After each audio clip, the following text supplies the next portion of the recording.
preteli sistem itu. Dipreteli semua sistemnya, sistem amatan maupun sistem yang dekat-dekatnya kita amati dulu, kita preteli, kita lihat interaksi sistemnya, kita lihat perilakunya, kita lihat atributnya dan segala sesuatunya. Biar tujuannya kita bisa membagikan alternatif solusi. Masalahnya di mana sih? Kalau misalnya kita ganti elemennya, kita ganti ubah perilakunya, apa yang terjadi? Biar tahu seperti itu. Makanya kemudian hari ini kita akan coba untuk membahas tentang elemen sistem, biar kita tahu, biar kita bisa mempreteli sistem yang mau kita amati, melihat perilakunya itu seperti apa saja konsepnya, agar nanti saat membuat model bisa clear, kemudian bisa memberikan alternatif solusi. Seperti itu ya tujuannya ya. Nah, sebelum masuk, ya, kita share dulu. Amati ya, diamati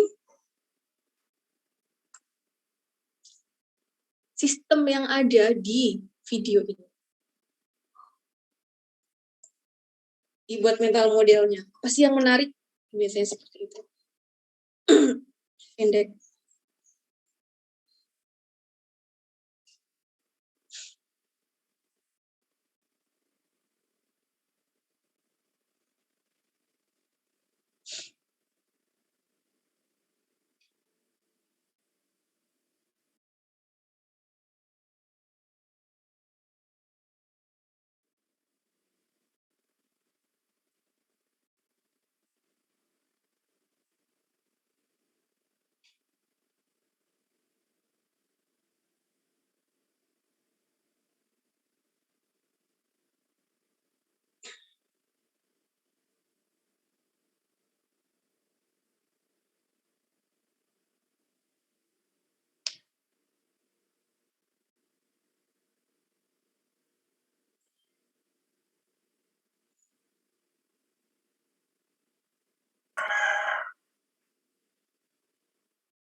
Ya, tahu ya? Sudah. Banyak banget ya sistemnya tadi, macam-macam ya. Mulai dari hijau-hijau, coklat-coklat, warna-warni, apalagi. Sistem yang menarik buat kalian dari sekian banyak sistem tadi. Yang mana?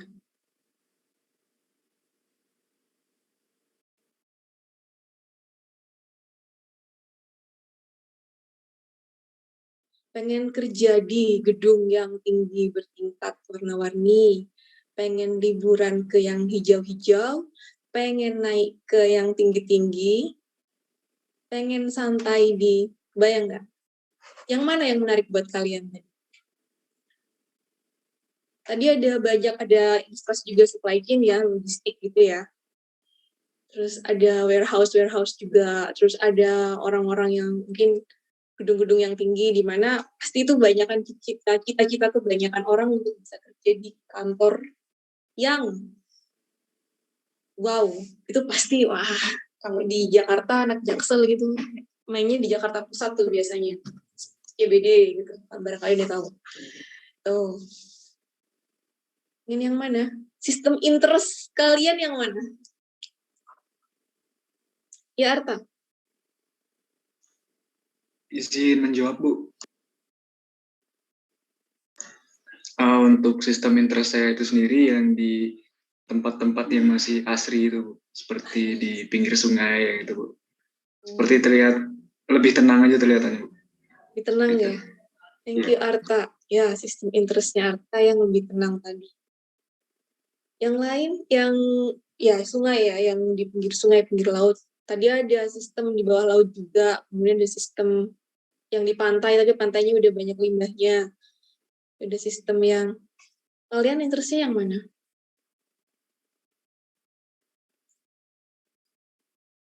Saya Farel atau Rahesa ini panggilnya?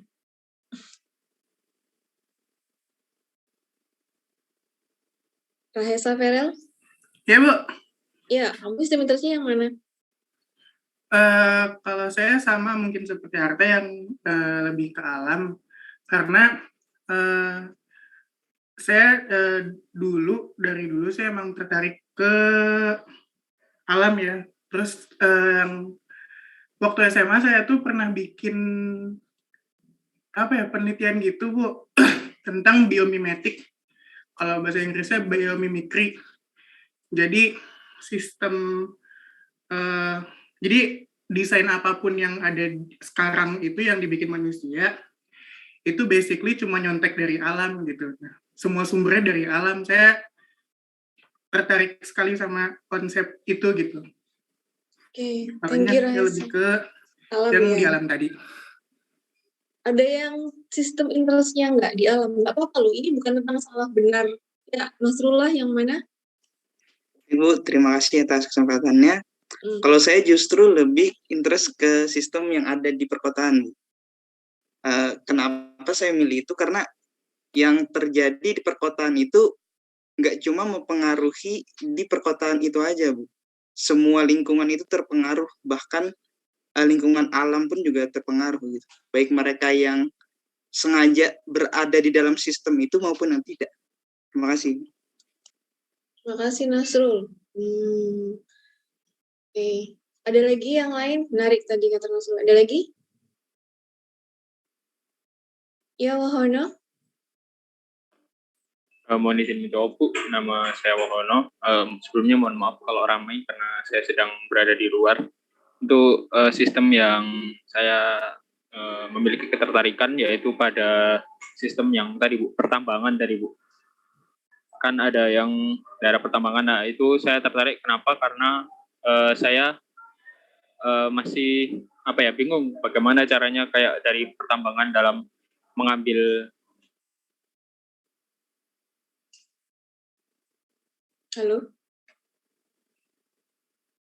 mengambil sum dengan distribusinya dan sebagainya seperti itu, Bu. Terima kasih. Ya, terima kasih Wahono. Jadi tertariknya pengen tahu mekanisme di pertambangan seperti apa gitu ya prosesnya gitu. Iya, betul, Bu. Oke, ya. Cindy, tertariknya di mana Cindy? Sistem interestnya?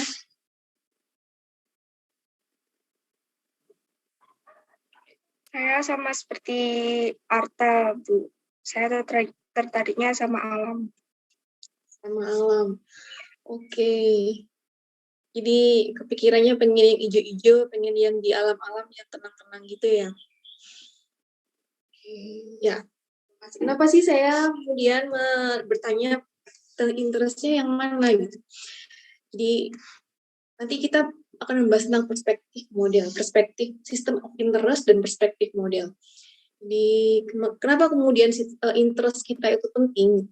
Jadi kan kita melihat satu video, di mana ternyata satu video itu tadi ada banyak sistem. Kalau misalnya kalian mau berpikir lebih jauh, sistem itu satu sama lain ada kaitannya. Saling berinteraksi, saling berdampak satu sama lain. Iya enggak?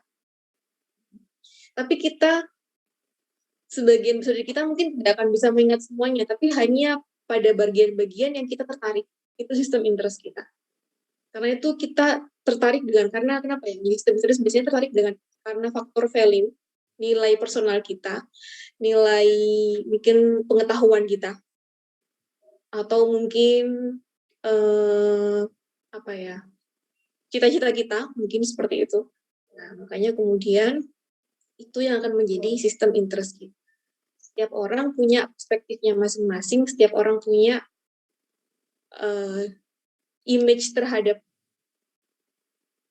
yang berbeda terhadap sistem tadi, gitu kan ya.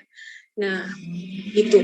Kenapa penting sistem interest? Itu akan biasanya menjadi motivasi kita, biasanya ya, tidak selalu, biasanya akan menjadi motivasi kita, fokus kita dalam penyelesaian masalah.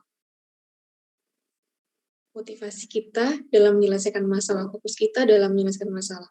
Misalnya, Wahono tadi tertarik dengan sistem di pertambangan. Maka biasanya, tidak selalu ya, biasanya dia akan berusaha mencari tahu bagaimana sistem di pertambangan bekerja, bagaimana mekanismenya, bagaimana permasalahan di sistem pertambangan. Ya enggak, tidak selalu. Bisa jadi nanti ini kan baru semester awal nih. Mungkin nanti kalau misalnya sudah tahu bagaimana dalamnya, kemudian bagaimana pengaruhnya keluar, nah itu bisa jadi berkembang lagi gitu kan ruang lingkup system of interest-nya. Arta hijau-hijau senangannya yang environment. Nah, biasanya kemudian cita-citanya adalah gimana dia bisa tetap maintain yang hijau-hijau tadi gitu. Misalnya seperti itu. Nah, itu sistem interest kita. Itu penting. Nah, untuk menyelesaikan permasalahan itu kita mesti tahu apa saja sih yang berpengaruh pada tujuan yang ingin kita capai tadi. Misalnya maintain, to know, to understand, apa sih yang harus kita ketahui. Nah, bisa aja kita lebih dalam. Itu tadi sistemnya banyak banget. Dan dari sekian itu kita bisa pilih 1 atau 2 sistem atau bahkan 3 sistem yang kita pikir akan terkait dengan purpose kita, tujuan kita. Jadi nggak harus satu sistem transportasi, enggak. Bisa pilih sistem transportasi, sistem logistik, sama mungkin di lautnya dan efeknya terhadap ubur-ubur misalnya seperti itu. Bisa seperti itu, tergantung pada sistem interest kita. Ya, jadi jangan dipersempit sistem of interest-nya, tapi juga jangan terlalu luas. Kita harus tahu bagaimana antar sistem itu berinteraksi, bagaimana kemudian dia berpengaruh pada tujuan dari yang mau kita capai. Nah, sekarang kita akan belajar secara sederhana dulu. Kita nggak akan masuk ke sistem yang besar, tapi paling nggak kalian udah dapat gambaran bagaimana keterkaitan antar sistem besar. Sekarang kita akan coba preteli sistem yang kecil. Sistem yang kecil dulu.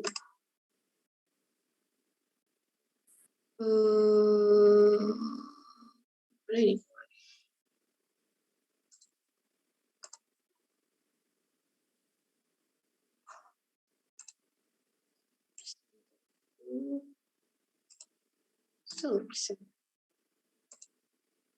Balik ya. Sistem. Kalau kalian ingat, sistem merupakan suatu kesatuan antara struktur dan seterusnya. Ada elemen, ada berinteraksi, ada tujuan. Tujuan ini biasanya diidentifikasi oleh yang mendesain sistem. Nah, identifikasi ya. Jadi bisa didesain dan diidentifikasi. Kenapa tadi saya churros ngomongnya? Ya karena waktu saya bikin PPT saya pengen makan churros, tapi gitu, terkait dengan sistem itu sendiri. Di elemen sistem nanti kita akan membahas tentang ini. Entitas, atribut dan kelas, aktivitas dan kejadian. Elemen di sistem ini ada entitas. Entitas itu biasanya berhubungan dengan atribut dan kelas. Ada aktivitas dan kejadian. Ada interaksi antar elemen dan antar muka yang menjembatani interaksi antar elemen dalam sistem. Ada batasan sistem dan lingkungannya. Ada input dan output sistem. Ada status sistem. Ini biasanya terkait dengan perilaku sistem dan ukuran kinerja sistem. Ini nanti akan kita bahas yang pertama. Elemen sistem ini ada entitas, aktivitas, interaksi, ruang lingkup, input-output, state. Ini sistemnya untuk membuat chorus. Sahasa dengan chorus. Entitas. Di sistem itu, entitas itu ada namanya entitas. Entitas ini adalah objek yang menjadi elemen dari sistem yang menjadi penelitian dalam perhatian dalam studi. Bisa ada entitas konkret atau abstrak. Di sini, kalian lihat sendiri. Ini ada di sistem di toko di Churros Factory. Di outletnya Churros Factory. Entitasnya apa saja yang ada di sini? Entitas konkretnya apa? Entitas abstraknya apa? Bisa diidentifikasi? Ini sistem di Churros Factory. Di outletnya Churros Factory. Ada manusia, konkretnya ada manusia, ada foodnya, kemudian ada nggak kelihatan ada energi yang digunakan untuk masak, ya, ada informasi yang tidak tampak, kemudian ada juga entitas dalam bentuk diskrit dan kontinu. Di sistem ini saja kita ngambil di sini dari churros ada ambil satu hidangan. Di sistem ini kita bisa mengidentifikasi ada entitas yang bentuknya diskrit dan ada entitas yang bentuknya kontinu. Ini di sistem ini aja. Bayang ya, entitas diskrit yang berdiri sendiri dalam unit-unit tunggal dan dapat dihitung banyaknya. Diskrit itu kata kuncinya adalah bisa dihitung banyaknya dan berdiri sendiri. Berapa batang churros? Kalau kontinu, dia dalam bentuk curah yang perlu diukur untuk mengetahui banyaknya. Kontinu. Jadi kita udah kenalan sama entitas dalam sistem. Entitas, ada entitas diskrit, ada entitas kontinu, ada entitas yang abstrak, ada entitas yang konkret. Itu identifikasi semuanya. Kita ceritanya lagi mempreteli sistem ya, mempreteli sistem. Kan? Mempreteli sistem. Kemudian, tiap entitas itu punya atribut.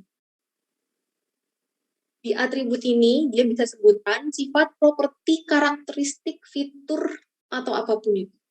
Ada konstan atribut, ada variabel atribut.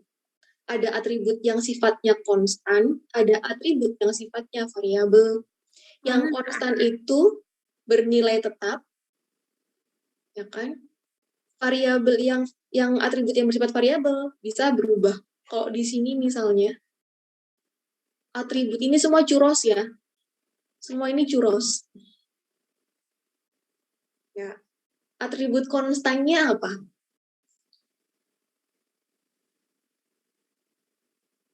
Namanya, Bu. Namanya churros semua. Ya, Iya. oke. Bahan bakunya, Bu. Bahan bakunya. Apa lagi?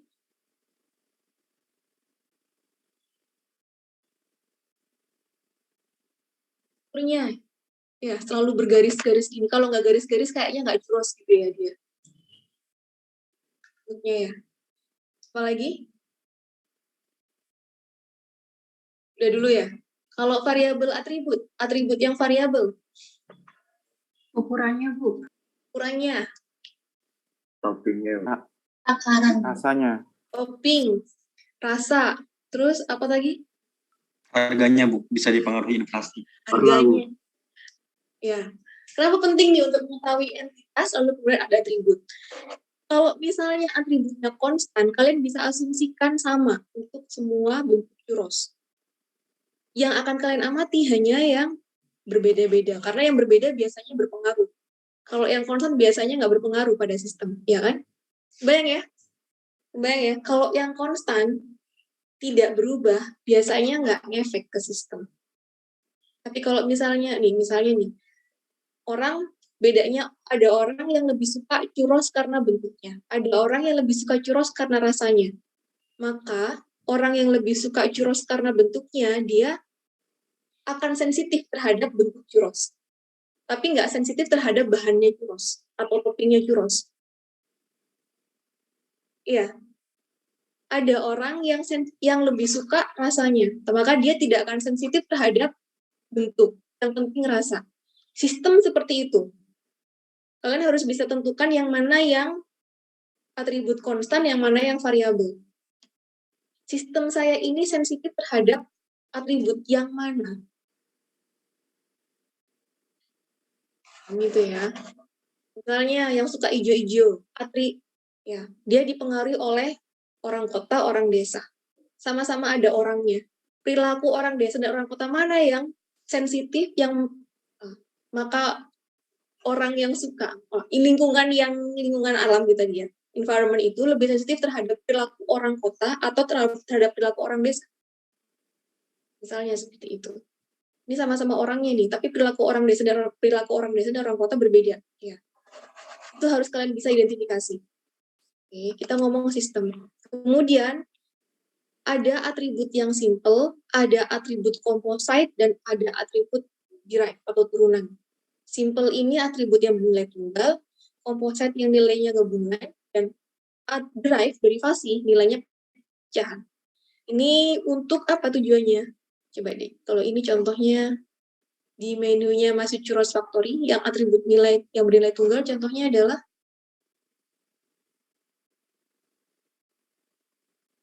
namanya ya.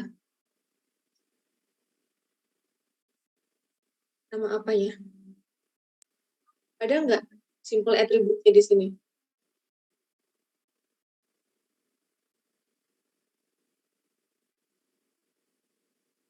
Atribut yang nilainya ada nggak di sini? Simple atribut yang bernilai tunggal dari menu ini. Dari berbagai churros ini. Kenapa? Yang paling bawah. Oh, ini. IG-nya. Ya, IG yang lama ini ya. Atribut yang bernilai tunggal. Dia IG-nya cuma satu ya. Atribut dia punya IG cuma satu. Ya. Ini cuma satu. IG-nya cuma satu. Betul. Apa lagi? Ada lagi?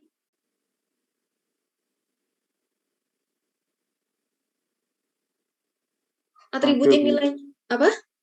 Ada beberapa. Ada beberapa. Apa lagi?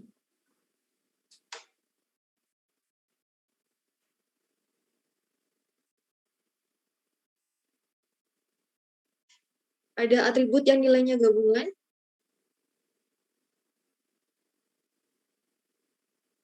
Nama lengkap, alamat rumah contohnya. Atribut yang nilainya pecahan, tahun lahir yang diambil dari tanggal lahir. Oh, ini misalnya menu makan malam gitu ya. Menu makan siang. Menu makan siang maka turunannya bisa ada churros meal dan quick bites. Ya, drive. Ya, diambil dari menu lunch atau dinnernya ini. Kenapa penting seperti ini? Kalian nanti kalau misalnya lihat sistem, mengamati sistem, amati apakah dia sifatnya unik atau spesifik. Kalau unik atau spesifik berarti biasanya perilakunya spesifik juga. Dan dia nggak akan bisa direplikasi, misalnya seperti itu. Composite attribute yang nilainya gabungan, ini juga perlu diidentifikasi. Ada nggak ya? Apakah entitas saya punya atribut yang nilainya gabungan, yang atributnya berupa gabungan? Diidentifikasi semuanya. Kenapa? Nanti untuk sedang lihat apakah nanti bisa di breakdown lagi atau enggak. Bisa di breakdown lagi kah? Untuk setiap breakdown itu apakah kemudian misalnya di breakdown diambil tahun lahirnya aja, apakah kemudian perilakunya berbeda? Apakah kemudian perilaku tersebut berpengaruh ke sistem? Ya. atribut yang nilainya pecahan. Misalnya nih sama-sama lahir tanggal 25 Maret. Tahunnya tahun 60, tahun 80 dan tahun 2000. Apakah kemudian perilaku orang yang lahir pada tahun yang berbeda tapi tanggalnya sama itu kemudian berpengaruh kepada sistem, kepada organisasi, misalnya seperti itu. Ya, coba ya, di breakdown lagi, di breakdown terus. Lihat pengaruh ini kayak main Lego, mencoba menciptakan desain baru, apakah lebih baik atau tidak. Gitu. Kemudian entitas dan atribut. Jadi setiap entitas, ya, ada sampel entitas, jadi satu entitas mempunyai catatan lengkap pada atribut-atributnya. Nah, setelah kalian bisa mengidentifikasi entitasnya apa saja di sistem, gitu kan ya, ada banyak entitas, manusia, mesin, energi, semua itu. Energi pun misalnya diturunkan ada energi dari sumbernya atau jenisnya, energi listrik, energi gas, gitu misalnya. Energi listrik sumbernya bisa dari energi yang dari fossil fuel atau yang dari green renewable energy. Renewable energy misalnya diturunkan lagi sumbernya bisa macam-macam gitu. Lakunya ke sistem seperti apa? Nah, itu. Misalnya ngambil satu dari Puros ini entitasnya apa saja. Misalnya dari set B ini maka dia atributnya terdiri dari, nah ini atributnya. Didetailkan. Jadi kalian sebutkan entitasnya apa, detail atributnya seperti apa. Jelas. Itu kalian harus mengenali entitas apa saja yang ada di sistem, kemudian dikenali atributnya itu apa, dipreteli lagi sub-atributnya kalau bisa, kemudian dibuat kelasnya. Kumpulkan entitas yang memiliki kemiripan atribut. Churros sama churros DIY ini mirip atributnya. Bisa nih dikumpulin untuk menyederhanakan. Perlu nggak sih disederhanakan? Misalnya seperti itu. Ya. Jadi bisa berdasarkan parent class versus child class atau generic class versus category class. Ya kan? Ini bisa kalian kumpulkan entitas yang memiliki keberadaan atribut. Tujuannya apa? Kalau misalnya kalian ingat model, definisi model yang kemarin. Model itu adalah simplifikasi dari sistem. Nggak semua elemen, nggak semua entitas di sistem itu mesti kalian masukin. Kecil-kecil, nggak perlu. Hanya yang punya pengaruh penting terhadap purpose kalian. Ya kan? Makanya atribut, entitas yang punya kemiripan atribut itu boleh dikelompokkan. Kalau memang misalnya perilakunya mirip, ya udah kelompokin aja daripada kalian preteli satu-satu gitu kan ya. Bayangin ya kemarin ya, apel itu mau dipilih ambil warnanya aja, mau diambil bentuknya aja gitu kan. Itu yang harus kalian identifikasi di sistem. Ya. Jadi sudah dipreteli nih semua, terus kemudian dikelompokin lagi, mana sih entitas saya yang atributnya mirip, bisa nggak dikelompokin? Nah, kemudian kalau misalnya kalian melihat ini biasanya dijadikan satu struktur ya, jadikan satu informasinya digabungkan jadi satu. Misalnya entitasnya di user, ini misalnya kalian sering lihat di apa? Di mata kuliah apa? APS itu apa? Perancangan sistem. Entitas ya. Misalnya ini, jadi user, kemudian dia punya atributnya, di mana kemudian setiap orang yang ada, ini entitas semua kan ya, entitas tunggal Abdul ini satu, Ahmad ini satu, Siti ini satu, Sri satu, ini kan. Satu entity semua, bisa digabungkan menjadi satu kelas, sebagai kelas user. Karena sebenarnya walaupun individunya berbeda, tapi di sistem, perilaku mereka diharapkan sama. Sebagai yang input data, misalnya. Walaupun mungkin perilaku mereka di luar sistem amat itu berbeda, tapi itu kan tidak relevan terhadap sistem kan. Ya, perilaku mereka di kantor dengan perilaku personal mereka, gitu. Yang diharapkan, yang akan dimasukkan hanyalah perilaku mereka sebagai user dari sistem ini dan atribut yang relevan terhadap sistem itu yang dipilih. Jadi Di setiap sistem itu juga ada aktivitas dan kejadian. Tadi kita udah kenalan sama entitas di sistem. Entitas macam-macam. Di setiap entitas itu punya atribut. Atributnya bisa dikelompokkan di kelas, ya kan? Terus kemudian di sistem itu juga ada aktivitas. Aktivitas dan kejadian. Dibaca. Kejadian.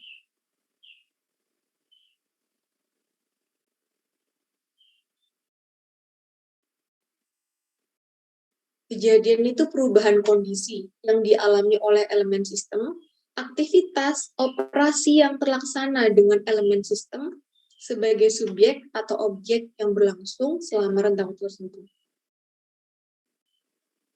Kejadian itu perubahan kondisinya, aktivitas itu operasinya. Churros, perubahan kondisi dari mentah menjadi matang. Operasi yang harus dilewati. Potong, goreng, ditiris. Ya kan? Kejadian terjadi pada satu titik waktu tertentu. Dicemplungin nih, potong, masukin ke dalam, masukin ke minyak panas, ada durasi sampai dia menjadi matang. Biasanya diapit oleh dua kejadian yang menandai dimulainya, cemplungin, dan menandai berakhirnya. Kalau warnanya sudah berubah kecoklatan, proses berakhir. Sama dengan sistem yang tadi. Ya, sama dengan sistem yang kalian banyak identifikasi kejadian, perubahan kondisi yang dialami oleh elemen sistem. Misalnya tadi kalau di penambangan, sistem penambangan itu elemennya ada apa saja, truknya misalnya, truckingnya. Di truknya itu perubahan kondisi, apa sih kondisi yang mungkin terjadi? Misalnya dari baru menjadi lama, dari awalnya yang dia performansinya truknya bagus menjadi misalnya sering mogok, misalnya seperti itu. Ada perubahan kondisi di situ. Aktivitasnya apa gitu kan? Itu juga kalian amati. Bisa ya mengidentifikasi aktivitas dan kejadian di sistem ya? Bisa kan? Sip. Kalau misalnya kalian lihat, ya ini. Dimasukin, ada proses di sini. Ya kan? Jadi event 1, event 2, event 3, tail event. Jadi sebutnya identifikasi event itu. Ada tail event dan ada head event, ada activity di sini. Ada kejadian, dan ada proses. Cemplungin event masuk. Prosesnya activity digoreng, head event-nya, kalau sudah warnanya kuning, mulai event baru. Angkat, tiriskan. Nah, ini. Jadi, ada jeda waktu antar dua kejadian. Apa nyebutnya intervening time. Kalau misalnya intervening time-nya sangat singkat, bahkan mendekati 0, bisa diasumsikan kedua kejadian terjadi serentak bersamaan, simultan. Sehingga dapat digabungkan atau salah satu kejadian mewakilinya. Ada banyak kejadian. Kalau waktunya hampir bersamaan, boleh digabung. Ya, ini karakteristik sistem. Contohnya apa kira-kira? Contoh di sistem interest kalian.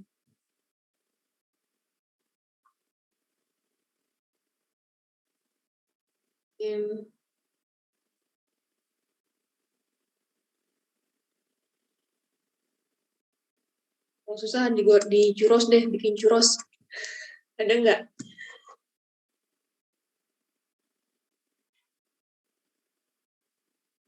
Menggunting churrosnya, mencelupkan churrosnya ke minyak panas. Itu waktunya hampir bersamaan ya. Jadi begitu digunting, itu event seperti itu boleh dijadikan satu.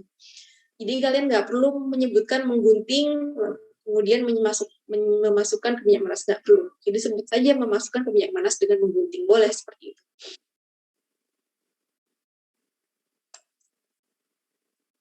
Matang dan mengangkat bisa ya Bu, bisa. Kalau sudah dianggap matang gitu kan ya. Matang itu berarti identifikasi matang apa? Ini lagi. Tricky-nya sistem adalah kalian mesti menggunakan indikator yang konkret. Matang itu bisa dilihat enggak? Matang itu ciri-cirinya apa? Matang itu kan kata sifat ya. Kayak baik, baik, terus kemudian ya gitu perhatian, itu kan kata sifat ya. Harus diterjemahkan. Matang itu indikatornya apa? Oh, warnanya berubah kecoklatan misalnya, atau diangkat dalam sekian detik gitu, misalnya sudah matang. Nah, itu harus kita mengambil penggorengan dan taruh di atas kompor. Mengambil penggorengan dan taruh, ya boleh digabungkan. Kalau mengambil penggorengannya itu jaraknya dekat ya sama kompornya ya. Ada kan dapur yang mengambil penggorengannya di mana, kemudian dapurnya di mana gitu ya. Tuh, tapi tergantung sistemnya makanya ya, tergantung sistem dan sistemnya. Bisa digabungkan kalau ini syaratnya sangat singkat dan mendekati 0.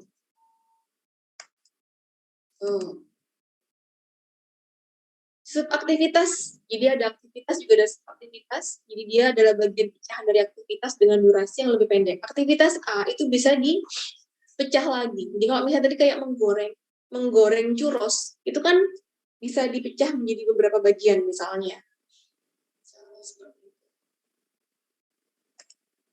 Ya. Aktivitas dan kejadian yang mungkin juga terjadi pada sistem itu ada transaksi bisnis. Nah, kemudian ada proses bisnis. Biasanya ini banyak ada di sini juga. Transaksi bisnis, kejadian bisnis yang sejalan dengan misi bisnis, proses bisnis, di mana aktivitas ini dilakukan oleh user atau aktor yang menjalankan fungsi organisasi. Ini kalau di organisasi, ya, ada transaksi, ada proses bisnis. Maka di churros, di sistem bikin churros, di churros factory, ada sistem produksinya, ada sistem penjualannya, di sistem penjualan ada proses bisnisnya, ada transaksi bisnisnya. Di churrosnya sendiri ada sistem cara membuatnya. Banyak ini sistem churros aja ini gitu ya. Nanti kita selesai dari kelas, kita beli churros ya. Kemudian, interaksi antar muka, bagaimana hubungan. Ya. Ada aktivitas, lalu kemudian bagaimana interaksi antar elemen itu terjadi. Itu mesti kalian perhatikan juga. Interaksi antar elemen dalam sistem itu seperti apa. Bisa karena sebab akibat, bisa penghasil pengguna, bisa selaras atau bertolak belakang, bisa bergabung atau terhubung. Identifikasi interaksinya. Ada yang ada yang berdekatan tapi nggak ngapa-ngapain. Nggak ada interaksi berarti. Ya kan? Nah, saat berinteraksi, apakah dia membutuhkan media? Atau secara langsung, identifikasi juga. Kalau misalnya ada interface-nya, ada media yang menghubungkan antar elemen dalam sistem yang memungkinkan interaksi selaras dari dua elemen berbeda. Jadi, dilihat relation-nya, dilihat koneksinya, kemudian dilihat apakah dia butuh media untuk berinteraksi. Identifikasi itu. Terus ya, kita ini mempreteli sistem. Jadi ada elemen itu punya atribut, kemudian di elemen itu ada kejadian juga ada event, di mana kejadian dan event itu jadi biasanya karena ada interaksi. Cek juga apakah interaksinya membutuhkan antar muka atau media untuk berinteraksi. Sini oke? Kita lagi perhatian sistem, oke ya. Kemudian di sistem itu, seperti yang minggu lalu juga dibahas, ada batasan sistemnya. Tentukan batasan sistemnya. Apakah kalian mau fokus di dapurnya churros aja, atau kalian mau fokus di lantai di tokonya, atau kalian mau fokus di sistem organisasi secara keseluruhan, proses bisnis secara keseluruhan. Tergantung objektifnya. Kalian mau improve rasanya churrosnya, berarti fokus di dapur. Kalian mau improve sales-nya, customer service-nya, berarti fokus di tokonya. Kalian mau improve performansi organisasi, image branding, fokus di proses bisnis, misalnya seperti itu. ya kan? Berarti karena ngomongnya image branding, berarti ini urusan dapur juga masuk, urusan toko juga masuk, organisasi secara keseluruhan. Depend on purpose, ya kan? Terus ya, jadi boleh nih kalian tuh boleh mempersempit batasan sistem tergantung pada tujuan sistemnya. Oke.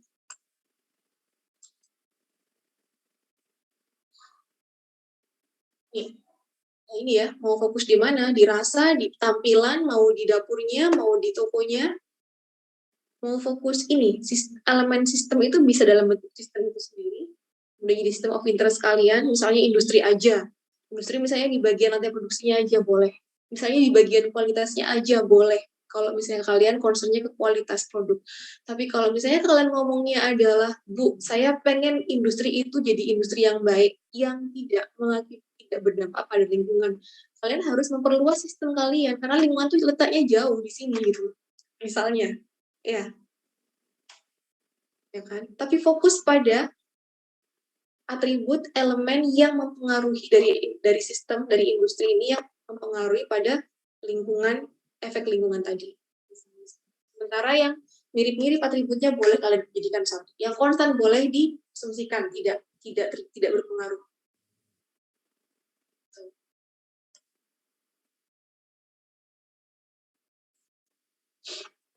Jadi batasan lingkungan itu adalah problem domain atau problem space atau scope of analysis. Adalah ya. Mau pilih yang mana? Mesinnya, rasanya. Misalnya ini kalian mau fokus pada rasa, misalnya.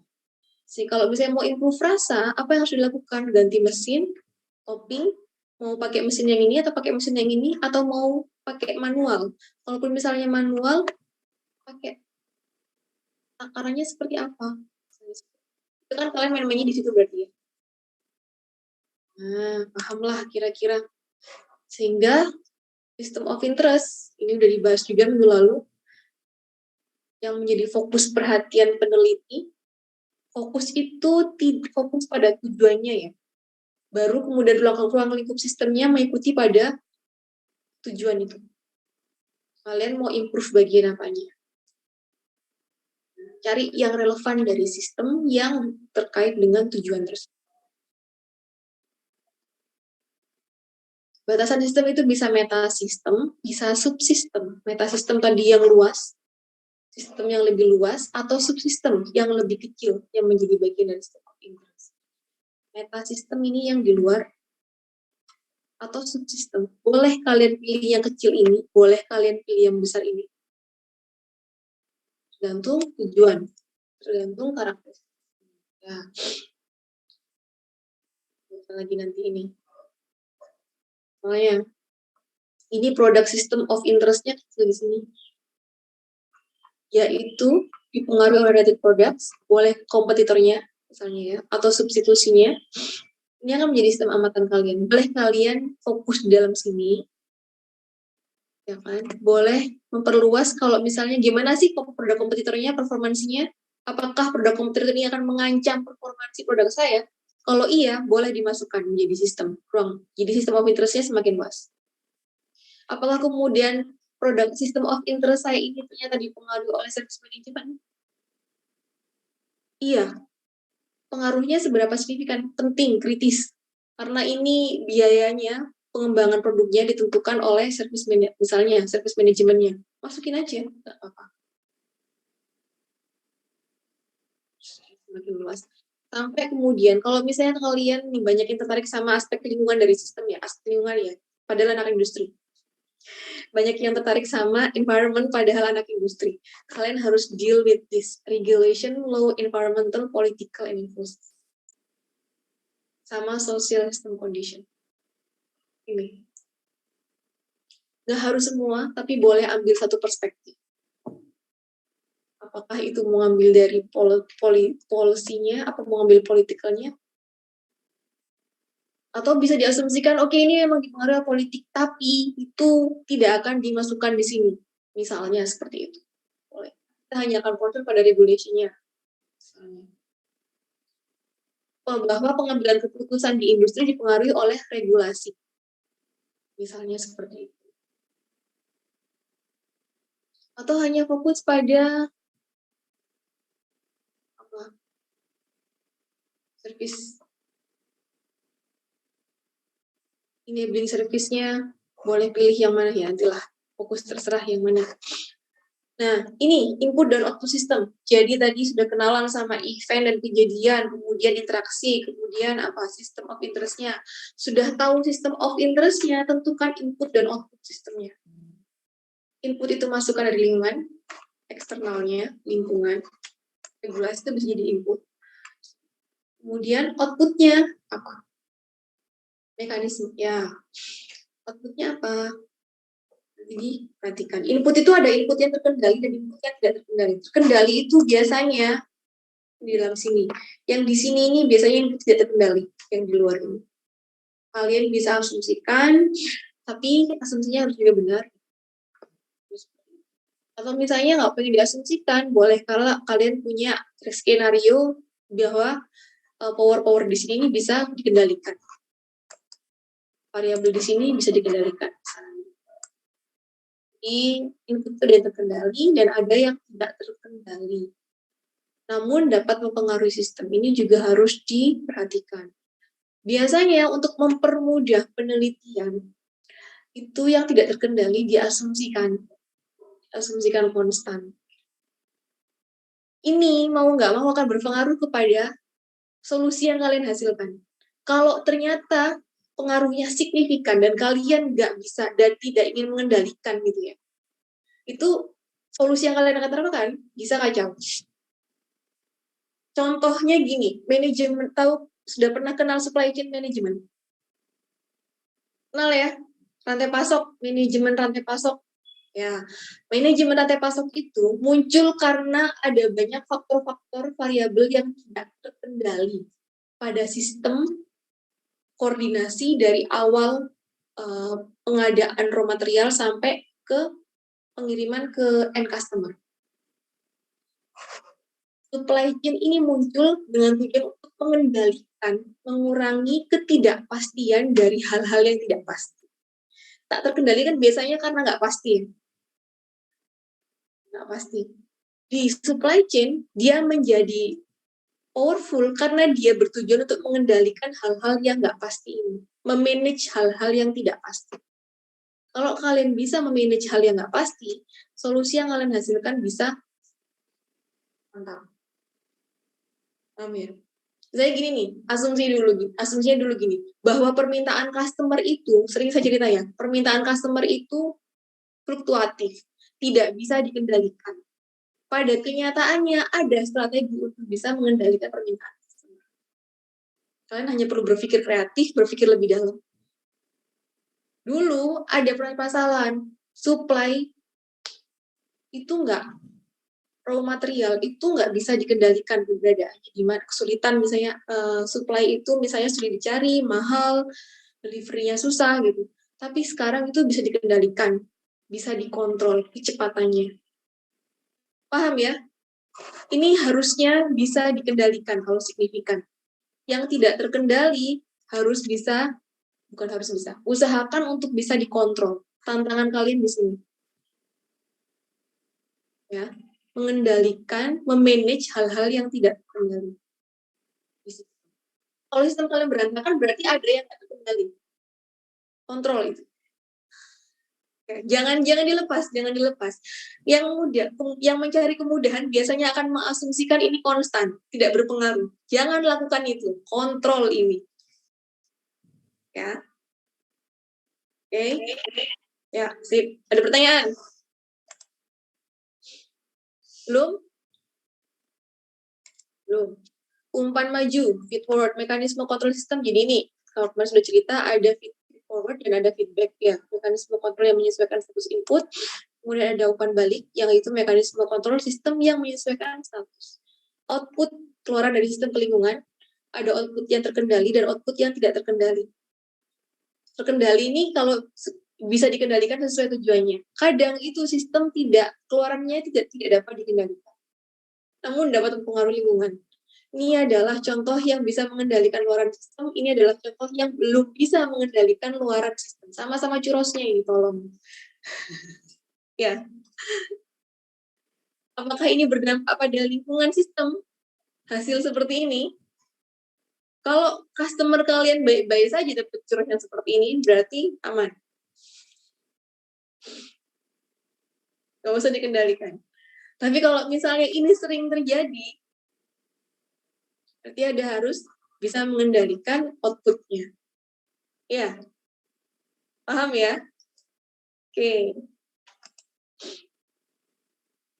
Jadi dari input dan output sistem itu ada proses transformasi, yaitu fungsi sistem yang mengolah atau mengubah masukan sistem menjadi keluaran yang sesuai tujuan. Ini adalah proses yang tujuan untuk mentransformasi bahan bakunya menjadi output yang diinginkan. Nah, di input-output sistem ada proses transformasi. Kemudian di sistem itu juga ada yang namanya state, status. Tapi kalau kalian kemudian nanti memodelkan, bakalan sering mendengar kata state. Kalau status jarang dipakai. Jadi state, steady state, transient state, yaitu satu atau sekumpulan indikator yang menggambarkan nilai dari suatu keadaan pada saat tertentu atau dalam waktu tertentu. State, keadaan, kondisi, menyatakan kondisi. Steady state yaitu keadaan yang cenderung stabil atau stasioner dalam rentang waktu tertentu, misalnya seperti ini dia steady state. Transient yaitu yang berubah-ubah, keadaannya yang berubah-ubah. Saat digoreng, churros ini state-nya berubah.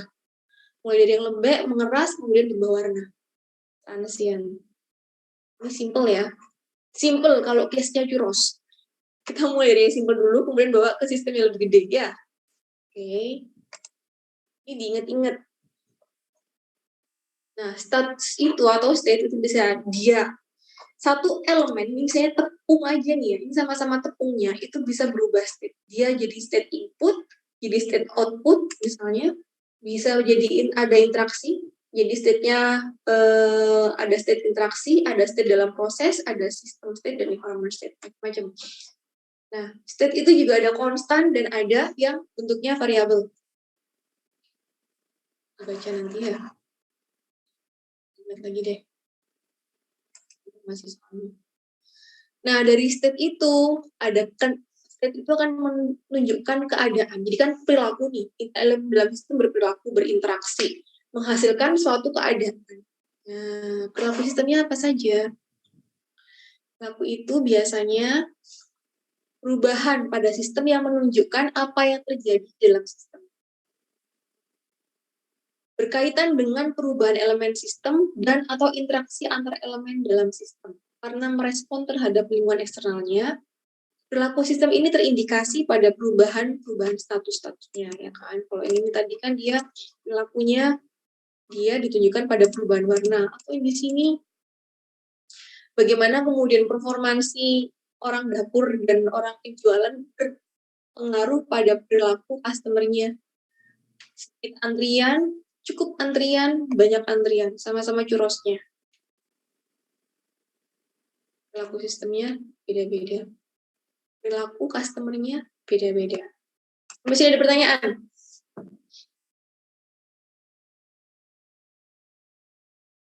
Dihubungkan sama sistem interest kalian. Aman. Pak Hono ya, silakan.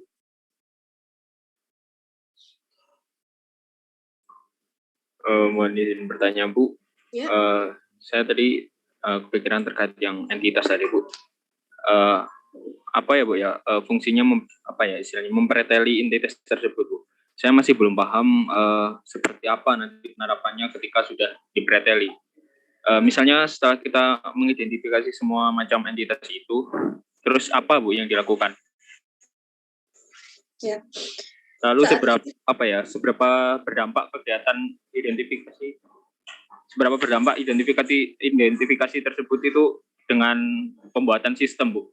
Karena kalau dalam pemikiran saya, misalnya kita bekerja di kafe gitu, Bu ya, kan daripada kita ribet-ribet mengklasifikasikan entitas tersebut, kan lebih baik kita langsung fokus dalam kayak pembuatan aktivitasnya dan kejadiannya, terus harus bagaimana step-stepnya seperti itu, Bu.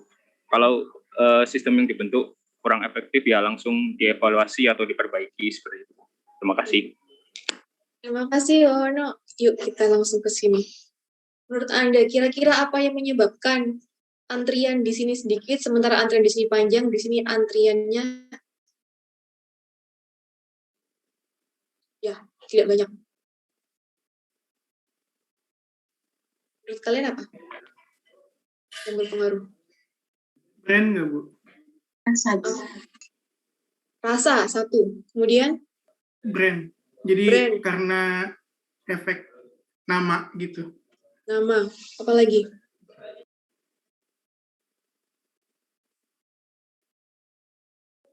Dari harga mungkin, Bu. Harga, apalagi? Mungkin sistem, Bu. Sistem yang keefektifan sistem yang dipakai gitu. Oke, konkretnya keefektifan sistem yang mana nih? Pelayanan mungkin, Bu. Servisnya jadi lebih Servisnya. cepat. Oke, tergantung interest pelanggan, marketing, kinerja pekerja, interestnya pelanggan. Ya, banyak ya. Banyak. Jadi, kita itu mesti satu fenomena seperti ini, satu perilaku seperti ini, penyebabnya bisa macam-macam. Itu kenapa pentingnya kita mempelajari sistem. Jadi gini, sering nggak orang dapur akan berasumsi bahwa kita antriannya kurang karena rasanya kurang. Padahal belum tentu. Jadi sementara asumsi tadi ya, misalnya berpikir, karena biasanya gini, sistem of interest itu bergantung kepada pengalaman kita, bergantung kepada knowledge kita, bergantung kepada system of interest. Biasanya kalau orang di dapur, dia akan memberikan solusi dengan gimana kalau kita meningkatkan rasanya, memperbaiki rasanya, meningkatkan teksturnya. Sementara orang marketing, dia biasanya akan fokus pada, enggak, ini strategi marketingnya yang salah. Ya kan? Makanya harapannya, dengan bisa memprioritisasi dan bisa jadi solusi yang diberi. Makanya orang marketing hanya akan bisa memberikan, biasanya ya, memberikan solusi dengan memperbaiki strategi marketing gitu kan. Pentingnya untuk mempreteli sistem itu, kita berusaha untuk mencari tahu apa sih sebenarnya yang berpengaruh kepada ini, orang-orang, jumlah customer kita ini. Pentingnya di situ mempreteli sistemnya. Apakah memang benar karena rasa? Kalau memang benar, jadi kalau ini karena fokusnya adalah customer, berarti yang dipreteli dulu adalah sistemnya customer. Baru kemudian ditarik ke dalam, ya, customer kita itu atributnya apa, perilakunya bagaimana dia berinteraksi dengan sistem kita, misalnya, karena goalnya adalah naikin customer. Baru kemudian ditarik, kira-kira solusi yang bisa diambil dari dalam sistem ini apa? Apakah rasa, atau rasa digabung dengan branding? Rasa plus branding, misalnya seperti itu. Karena rasa aja mungkin nggak ngefek.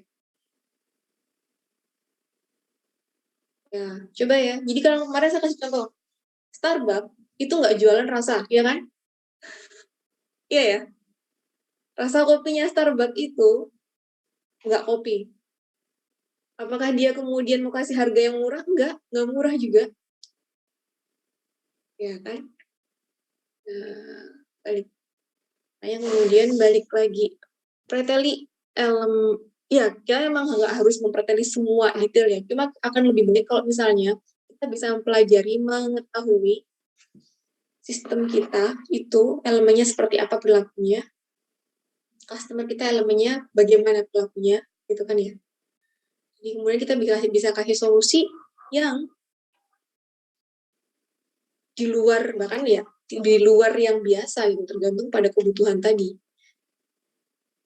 Conventionally orang mau meningkatkan customer itu biasanya nih, kalau misalnya main bisnis baru-baru itu harganya murahin gitu ya, kasih bonus yang banyak, biasanya gitu. Padahal kan nggak selalu seperti itu. Nah, paham ya? Semakin kita tahu sistem, semakin kita bisa memunculkan banyak alternatif solusi yang tidak konvensional.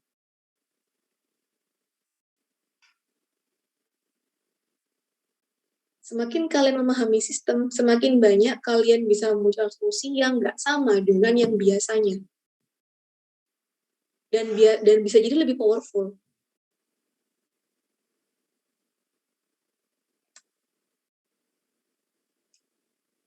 Ya, lagi pertanyaan.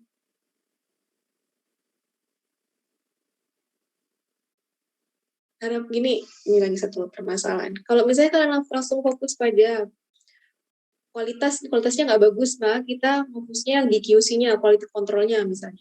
Solusi akan kalian berikan normatif biasanya.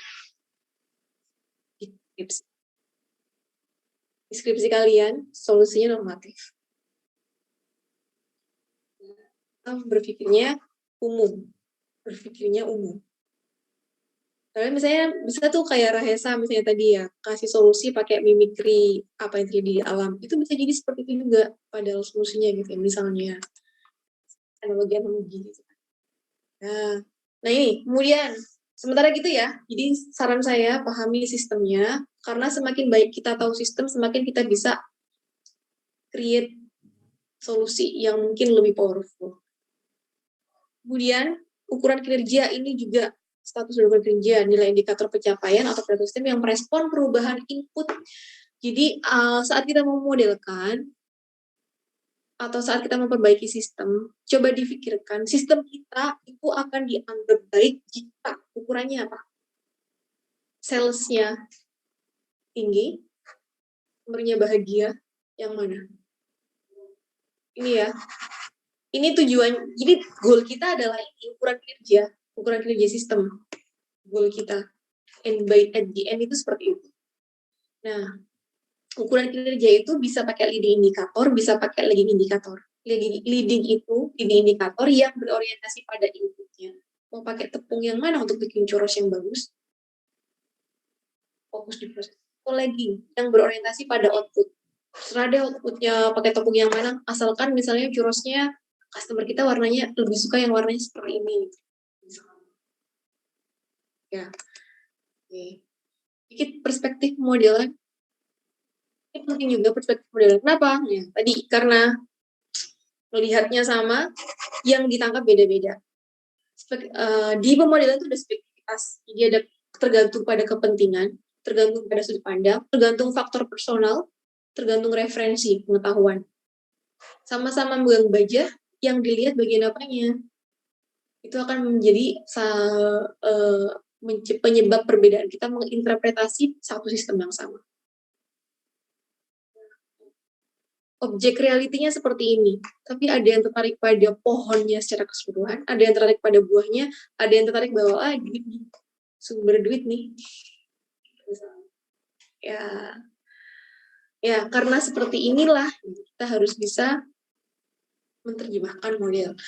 Kalau pada dari faktor keilmuan, sama-sama mengamati sistem industri, tapi perspektifnya orang mesin, orang elektro, dan orang teknik industri itu beda. Ya kan? Saya nggak perlu jelaskan lebih panjang lebar kalau seperti ini. Ya. Oke.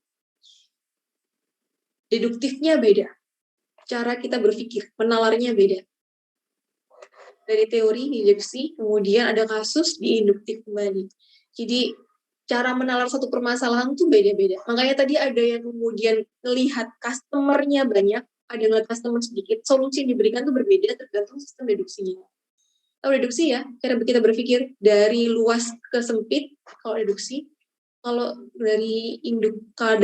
kalau induktif dari kasus yang kecil diterjemahkan menjadi yang luas. Bedain.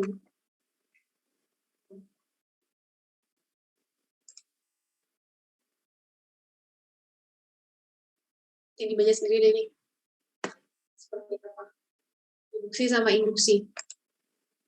Subjektif modelan juga tergantung pada perspektif, ya kan, menghasilkan perspektifnya. Jadi sistem thinking itu bukan tentang benar salah, bukan tentang hitam putih, tapi tentang abu-abu, ya, abu-abu. Kalian lihat nih A sama B, ini A, ini B, ya kan ya? Tampak lebih gelap yang A kan ya, daripada yang B, B lebih cerah. Kalau dihilangkan shade, warnanya sama. Jadi itu cuma relatif terhadap.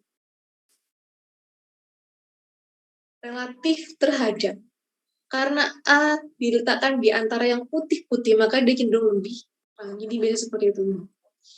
Nah, perspektif model itu bisa dilihat dari tiga, perspektif fungsional, perspektif struktural, dan hierarki. Dan ada tiga ini. Nah, ini detailnya kalian baca deh. Jam lebih sudah ya. Mau lanjut? Masih kuat? Masih kuat.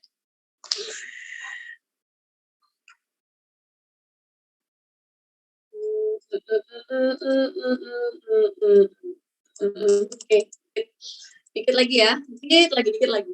Jadi perspektif fungsional fokus pada transformasinya, ya kan? Mengubah input menjadi output. Jadi input menjadi output biasanya kalau direncanakan dia dianggap sebagai black box, tapi bisa juga didetailkan. Jadi proses A, proses B sampai proses E dan seterusnya. Di dasar prosesnya. Nah, ini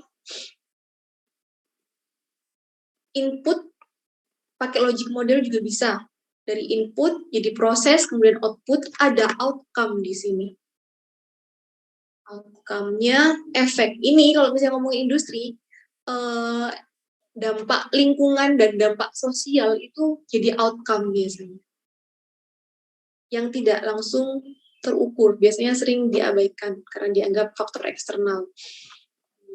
Jadi kalau misalnya kalian mau berpikir internal industri, di sini prosesnya, tapi kalau mau mengukur dampak dari industri, ngomongnya sampai ke outcome. Ya. Baca detailnya seperti apa. Ini macam-macam input, bisa material part komponen dijiwatkan dan seterusnya, kemudian prosesnya juga bisa ini macam-macam, dibaca ya. Dan ini ada asumsi di sini. Tidak semua harus kalian masukkan, bisa diasumsikan. Boleh diasumsikan. Di outcome, ini semua tidak semata-mata bergantung kepada internal input proses outputnya, I/O modelnya. Tapi juga ada eksternal faktor yang berpengaruh terhadap outcome ini. Nah, itu yang perlu kalian ketahui. Kemudian lanjut, perspektif struktural di sini. Perspektif struktural itu fokus pada struktur susunan komponen elemen yang saling berinteraksi. Ya kan? Jadi kita berusaha untuk menstrukturkan sistem. Ada elemen fisik, fungsional, dan kejadian. Biasanya kalau di TI itu banyak alat macam-macam, toolsnya macam-macam untuk menstrukturkan sistem. Untuk bisa pakai ini entity relationship diagram, nanti kalian pelajari ini juga, bisa pakai OPC, bisa pakai FPC. Udah belajar ini belum? Ergo ya?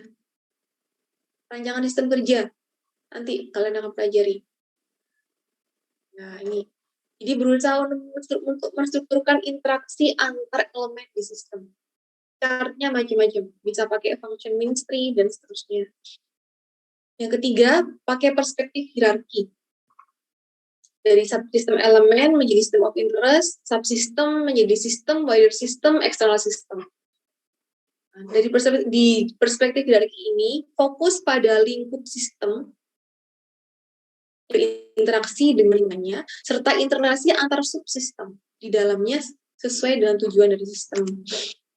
Nah, bisa sistem 0 yang paling luas, sistem utamanya, atau kemudian hierarkinya fokus ke activity di sistem, another activity di sistem, dan seterusnya.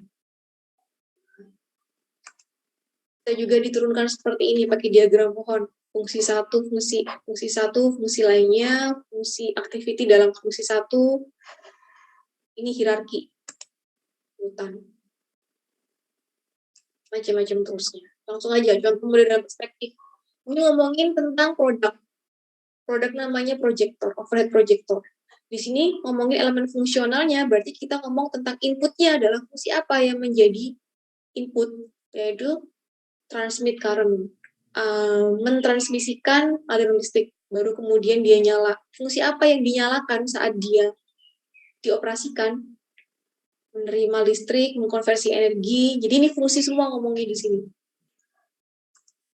Tapi kalau kita ngomong elemen fisik, modul apa saja, part apa saja, perspektifnya beda ya. Jadi kita di sini ngomongin fungsi dari produk, di sini kita ngomongin elemen fisik dari produk. Di sini ngomongin elemen fungsional sama-sama perkuliahan. Persistemnya pendidikan dasar, menengah, pendidikan tinggi, sampai pendidikan lanjut. Ya. pembelajaran kompetensi introductory level, kemudian reverse level sampai mastery level. Subsistemnya pembelajaran kompetensi A, kompetensi C, kompetensi B dalam kelas macam-macam. Subsistemnya lagi ada kuliah tatap muka materi 1, kaji pustaka materi 1, ini fungsional. Ngomongin fungsional. Kalau kemudian kita ngomongin elemen fisiknya, apa saja di elemen fisiknya? TK, SD, SMP, seterusnya. Mata kuliahnya, kelasnya, dosennya, mahasiswa, media pembelajaran, asesmen. Oke, paham ya? Kebayang, nggak usah sampai paham dulu deh. Kalau masih sampai paham, mesti langsung terjun ke sistem. Ini organisasi elemennya seperti ini, elemen fungsinya, elemen fisiknya, departemen A, departemen B, divisi, staf, jabatan, dan seterusnya. Slide, cepat. Ya, dari system of interest yang kalian tertarik, pengen kalian apakan system of interest tadi itu, coba preteli sistemnya, coba lihat apa yang berpengaruh, elemennya apa saja, perilaku sistemnya bagaimana kalian bisa improve performance sistem itu. Coba ya, coba mikir sistem. Daripada overthinking yang enggak, mendingan overthinking sistem interest kalian. Ya, ya. Oke, misalnya nih, visi ke depan, ada yang udah pernah bikin vision board nggak? Vision board, papan visi misalnya seperti itu. Nih kalau misalnya papan visi saya seperti ini, maka elemen sistemnya adalah misalnya seperti itu. Saya nanti umur 30 mau pensiun, menghabiskan waktu di tempat yang hijau-hijau misalnya. Atau mungkin nanti mau bekerja di gedung yang paling tinggi. Semakin tinggi biasanya semakin tinggi jabatannya ya. Misalnya seperti itu. Boleh. Atau bahkan mungkin hidup di desa, vision board-nya. Tapi fasilitas kota. Gimana cara achieve itu misalnya? Atau mungkin yang punya interest ke kemanusiaan misalnya. Sistem interest itu tergantung pada knowledge kita, tergantung kepada sistem bawaan kita lahir.